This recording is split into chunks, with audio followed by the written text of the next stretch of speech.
Hey loves, it's Britt, and in this video I'm talking about Mercury square to Jupiter in Synastry.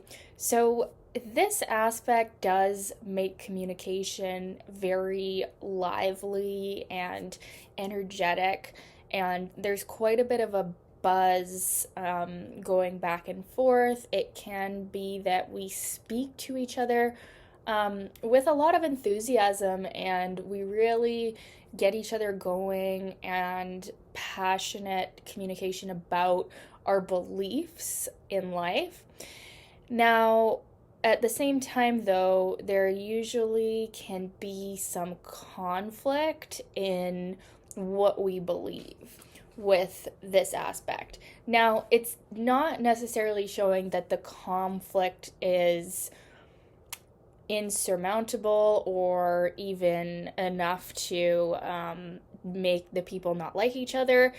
It's just showing that the lower mind of the Mercury person is in a tense aspect to the higher mind of the Jupiter person. So Jupiter represents the higher mind, faith, intuition, and the level of belief that comes from like believing in something, and something that maybe can't even always be explained through the logical mind, right? And Mercury is the opposite of that. Mercury is the logical mind, the rational thought process, and like the facts and figures. So we could find that we disagree on these kind of things. So for example, like Mercury can feel like Jupiter is too unrealistic or too far off in these, vague mental realms that are not practical.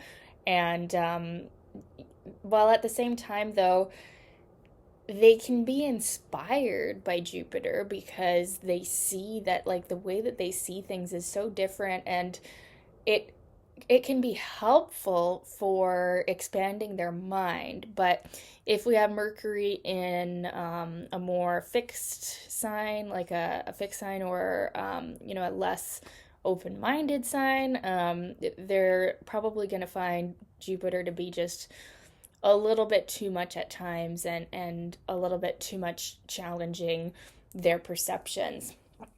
And they could also find that Jupiter is a bit of a flake. That's the common expression of Jupiter in a square aspect, is that sometimes the Jupiter person can overpromise.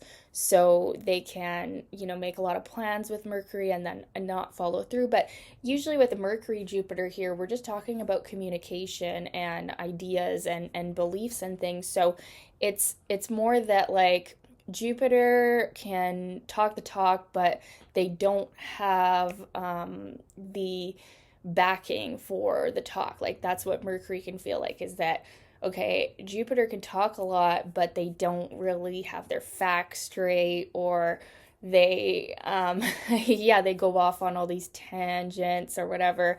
And actually, Jupiter can feel the same way about Mercury, that Mercury talks a lot about some unnecessary things, or they're focused on all these petty details. Like Jupiter can feel like, why are you focusing on that? Why are you focusing on all these insignificant and petty things when we could be talking about the big picture here?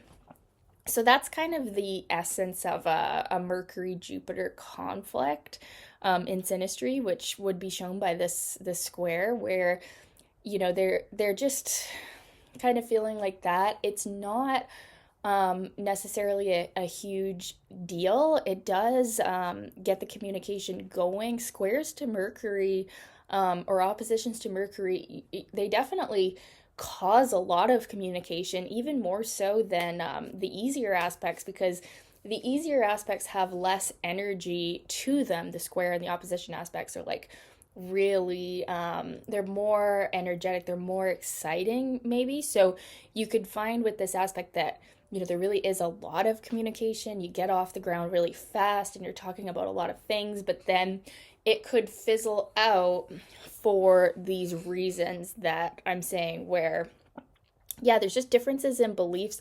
Usually Mercury's going to be too logical or too focused on facts, or focused on what Jupiter feels like is just petty, or just like yeah, Jupiter could be looking at the big picture and Mercury's looking at the small picture, and they could have conflict in that. But when they're not having conflict, they're generally being inspired by each other, and the Mercury person can actually, like, if they're one of the more open-minded Mercuries, right? They can really be expanded by the Jupiter's person's presence. Like when someone's Jupiter is square one of your personal planets, it's not really a bad feeling. It can actually be like an overabundance of like a good feeling. And you could also see with this aspect that the Jupiter person is giving the Mercury person some bad advice as well. Like, they could be encouraging them to like gamble, or just, yeah, making them more reckless. That's one of the potentialities of Mercury Jupiter square, is that there's some bad advice going around, and it could even be the Mercury person giving the Jupiter person some bad advice, because Jupiter is where we're really lucky and where we naturally have faith, and where, like, when we do take risks, we are successful, like, for the most part, unless we have some major Jupiterian energy going on in our chart without the balance of Saturn. But for the most part, like, Jupiter is the energy where we want to be more Sagittarian, more risk taking, right? So the Mercury person, in a sense, with this aspect, can kind of inhibit the Jupiter person's natural, like, risk taking, or like, not their luck, because it's not powerful enough to like do that, but it can get the Jupiter person to be kind of like second guessing themselves a little bit too much, because Mercury's input is just kind of at odds with where they're naturally lucky and what they believe. And then it kind of gets them thinking, and like, in a way it can be grounding, but because it's the square aspect, it can be a bit like a zapping or a sucking of like the Jupiter person's natural faith, enthusiasm, and joy, because it's like, in a sense, it's like mentalizing it. It's like it's bringing it down to earth and being like, well, why don't you think about all these details? But those details might not be relevant for the Jupiter person in this lifetime. So it is a square. It can be annoying, right?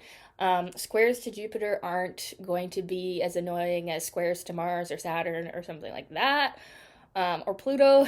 But it still does show conflict. It still does show tension and restlessness. And this one, you can probably, like I said, overpromise, or give some bad advice. There's a conflict here between our Mercury and our Jupiter, but overall, though, like, it does get the communication going. You probably talk a lot. You probably talk about many deep things that you believe, or ideas that you have, and it can be quite stimulating. It can be inspiring, depending on the people. And yeah, it can just sometimes show there's a bit of a difference in our beliefs, and with usually, yeah, the Mercury person being kind of logical and the Jupiter person being more faith based, or even like it could show a difference in religious beliefs or something, where like the Jupiter person believes something that the Mercury person thinks is just, it's not that they think it's wrong, but they think that it's just not relevant in the day to day, like in the here and now. So it's an interesting one. I don't think it's like a major, like, horrible thing, unless the rest of the synastry is showing like major belief differences and conflicts.